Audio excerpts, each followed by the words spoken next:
പ്രിയപ്പെട്ട വിദ്യാർത്ഥി സുഹൃത്തുക്കൾ, എക്കണോമിക്സിന്റെ രണ്ടാമത്തെ ചാപ്റ്ററായ ഇന്ത്യൻ എക്കണോമി എന്താണ് 1950 മുതൽ 1990 വരെ 1950 മുതൽ 1990 വരെ ഇന്ത്യൻ എക്കണോമിയിൽ സംഭവിച്ച മാറ്റങ്ങൾ അല്ലെങ്കിൽ അതിൽ ഇന്ത്യൻ സമ്പദ് വ്യവസ്ഥ 1950 മുതൽ 1990 വരെ. അപ്പൊ നമ്മൾ ഫസ്റ്റ് ചാപ്റ്ററിൽ പരിചയപ്പെട്ടത് എന്തെന്ന് വെച്ചാൽ ആ ഇന്ത്യൻ എക്കണോമി ബിഫോർ ഇൻഡിപെൻഡൻസ് അല്ലെങ്കിൽ സ്വാതന്ത്ര്യത്തിന് മുമ്പുള്ള ഇന്ത്യൻ എക്കണോമിയുടെ അവസ്ഥയും സ്വാതന്ത്ര്യാനന്തരം ഇന്ത്യൻ എക്കണോമിയുടെ അവസ്ഥയും അത് ജസ്റ്റ് ആ ഒരു വർഷത്തേക്കുള്ള ടൈമായിരുന്നു. ഇനി നാം പഠിക്കുന്നത് 1947 ഇന്ത്യക്ക് സ്വാതന്ത്ര്യം കിട്ടിക്കഴിഞ്ഞു. അത് കഴിഞ്ഞ് 1950 മുതൽ 1990 വരെ ഇന്ത്യൻ എക്കണോമിക്ക് സംഭവിച്ച മാറ്റങ്ങൾ അല്ലെങ്കിൽ ഇന്ത്യൻ എക്കണോമിയിലെ GDP ഗ്രോസ് ഡൊമസ്റ്റിക് പ്രൊഡക്റ്റ് അതിന്റെ ഗ്രോത്തിന് വേണ്ടി ഇന്ത്യൻ എക്കണോമി സ്വീകരിച്ച ഡിഫറെന്റ് ആയിട്ടുള്ള കാര്യങ്ങളെ കുറിച്ചാണ് നമ്മൾ പഠിക്കുന്നത്. അതിൽ ഏറ്റവും പ്രധാനപ്പെട്ട ഒന്നാമത്തെ കാര്യം ഇന്ത്യൻ എക്കണോമി ഏത് എക്കണോമിയിൽ പെടുന്നു അല്ലെങ്കിൽ ഏത് ടൈപ്പ് എക്കണോമിയിൽ പെടുന്നു എന്നറിയണം. ഇന്ന് വേൾഡിൽ പ്രധാനമായി അല്ലെങ്കിൽ ലോകത്തിൽ പ്രധാനമായും ഉള്ളത് മൂന്ന് ടൈപ്പ് എക്കണോമികളാണ്. അതിൽ ഫസ്റ്റ് വൺ എന്ന് പറയുന്നത് ക്യാപിറ്റലിസ്റ്റിക് എക്കണോമി അല്ലെങ്കിൽ മുതലാളിത്ത സമ്പദ് വ്യവസ്ഥ. നമ്മുടെ സ്കൂൾ ക്ലാസ്സുകളിൽ പഠിച്ചു കാണാം എന്താണ് മുതലാളിത്ത സമ്പദ് വ്യവസ്ഥ എന്ന്. മുതലാളിത്ത സമ്പദ് വ്യവസ്ഥ എന്ന് പറയുന്ന it is an economic system based on private partnership.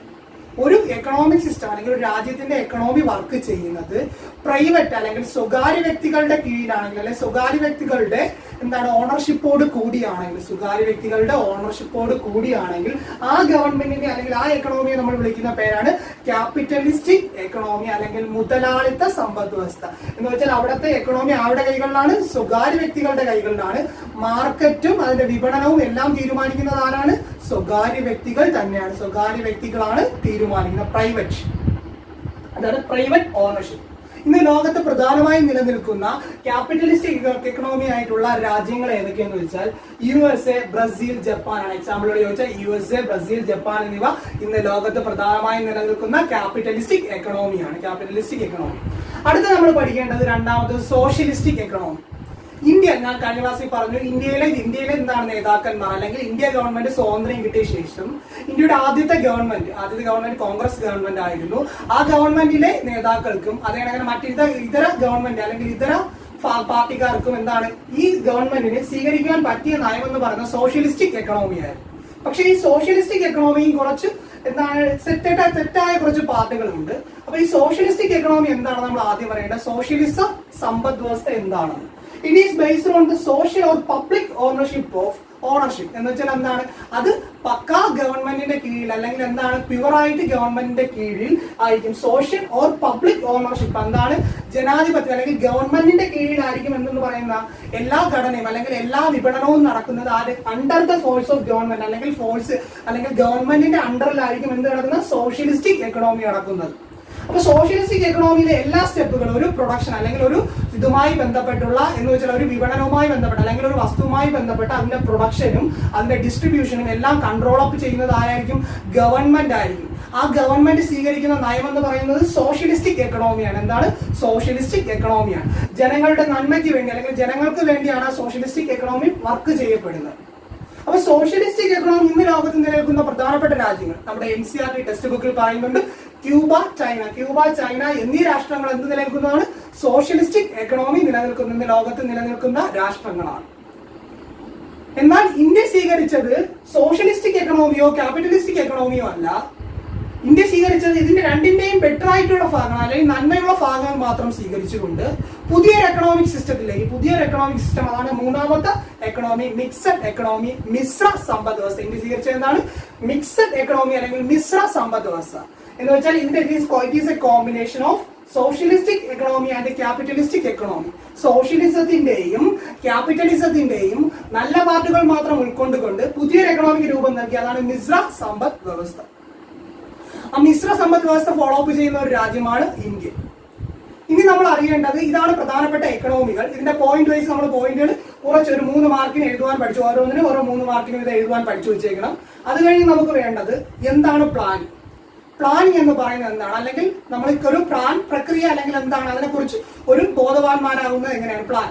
അപ്പൊ നമുക്ക് എന്ത് ചെയ്യുക? മുന്നോട്ട് എന്തെങ്കിലും ഒന്ന് എയിം ചെയ്തുകൊണ്ട് ഇപ്പൊ 5 വർഷത്തിന് ശേഷം ഞാൻ ഇതാകണം എന്ന് കണക്കാക്കിക്കൊണ്ട് ഇപ്പോഴേ സ്വീകരിക്കുന്ന അല്ലെങ്കിൽ ഇപ്പോഴേ നടത്തുന്ന പ്രക്രിയകളെ അല്ലെങ്കിൽ ഇപ്പോഴേ നമ്മൾ ബോധപൂർവം മനസ്സിൽ നടപ്പിലാക്കുന്ന പ്രക്രിയകളെയാണ് പ്ലാനിംഗ് എന്ന് വിളിക്കുന്നത്. എന്ന് വെച്ചാൽ ഒരു സർട്ടൈൻ എയിം വെച്ചുകൊണ്ട് നമ്മൾ നടത്തുന്ന എന്താണ് പ്രൊസീഡിങ്സിന് വേണ്ടി നടത്തുന്ന നമ്മൾ സ്റ്റെപ്പുകളാണ്, പ്രീ പ്ലാൻഡ് ആയിട്ടുള്ള സ്റ്റെപ്പുകളെയാണ് പ്ലാനിംഗ് അഥവാ എന്താണ് ബോധപൂർവം നടത്തുന്ന പ്രക്രിയ എന്ന രീതിയിലേക്ക് നമ്മൾ പോകുന്നത്.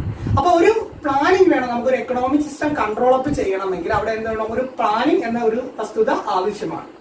അപ്പൊ പ്ലാനിംഗ് എങ്ങനെയൊക്കെ നടപ്പാക്കാം എന്നുള്ളത് ഇന്ത്യ ചിന്തിച്ചപ്പോൾ 1950 മാർച്ച് 15 ഇന്ത്യക്ക് എന്ത് വന്നു, ഒരു പ്ലാനിംഗ് കമ്മീഷൻ നിലവിൽ വന്നു. ഇന്ത്യക്ക് ഒരു പ്ലാനിംഗ് കമ്മീഷൻ നിലവിൽ വന്നു. അപ്പൊ ഈ പ്ലാനിംഗ് കമ്മീഷൻ നിലവിൽ വന്ന ശേഷവും ഇന്ത്യയുടെ എക്കണോമിയെ കുറിച്ച് സ്റ്റഡി ചെയ്യാൻ ഇന്ത്യക്ക് എന്ത് ചെയ്യാൻ പുതിയ പുതിയ പദ്ധതികൾ ആവിഷ്കരിക്കേണ്ടി വന്നു. അങ്ങനെ കൊണ്ടുവന്ന പദ്ധതിയാണ് 5 ഇയർ പ്ലാൻ അല്ലെങ്കിൽ പഞ്ചവത്സര പദ്ധതികൾ. ഈ പഞ്ചവത്സര പദ്ധതികൾ കടന്നുകൊണ്ടിരിക്കുന്നത് കഴിഞ്ഞ ക്ലാസ്സിൽ പറഞ്ഞു USSR എന്നാണ്. എന്ന് പറഞ്ഞാൽ ഇന്നത്തെ റഷ്യ എന്ന് പറയുന്ന രാജ്യത്ത് നിന്നാണ് പഞ്ചവത്സര പദ്ധതികൾ കടംകൊണ്ടിരിക്കുന്നത്. പഞ്ചവത്സര പദ്ധതികളുടെ പിതാവ് എന്ന് അറിയപ്പെടുന്നത് ജോസഫ് സ്റ്റാലിനാണ്. ഒരു PSC ക്വസ്റ്റ്യൻ ആണ്. പഞ്ചവത്സര പദ്ധതികളുടെ പിതാവ് എന്നറിയപ്പെടുന്നത് ജോസഫ് സ്റ്റാലിനാണ്. അപ്പൊ ഈ പഞ്ചവത്സര പദ്ധതികൾ ഇന്ത്യ കടംകൊണ്ടത് എവിടെ നിന്നാണ്? ഇന്ത്യ കടംകൊണ്ടത് USSRൽ നിന്നാണ്. ഈ പഞ്ചവത്സര പദ്ധതികൾ ഇന്ത്യയിൽ ആദ്യമായി നടപ്പിലാക്കിയത് 1951 ഏപ്രിൽ 1 നടപ്പിലാക്കി. 1951 ഏപ്രിൽ 1 നടപ്പിലാക്കി.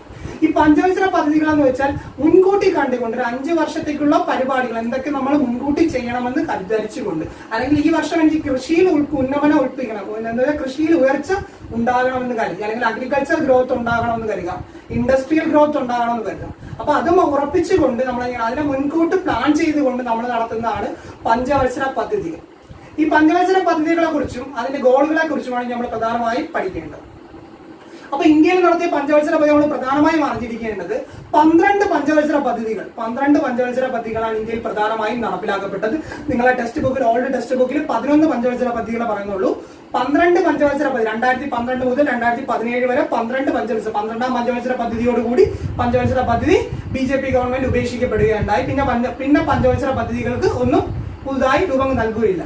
അപ്പൊ നമ്മൾ പഠിക്കേണ്ടത് പ്രധാനമായും 1950 മുതൽ 1990 വരെ സംഭവിച്ച പഞ്ചവത്സര പദ്ധതികൾ, അതിന്റെ മെയിൻ ഗോൾസ് എന്തൊക്കെയാണെന്നാണ് പ്രധാനമായും പഠിക്കേണ്ടത്.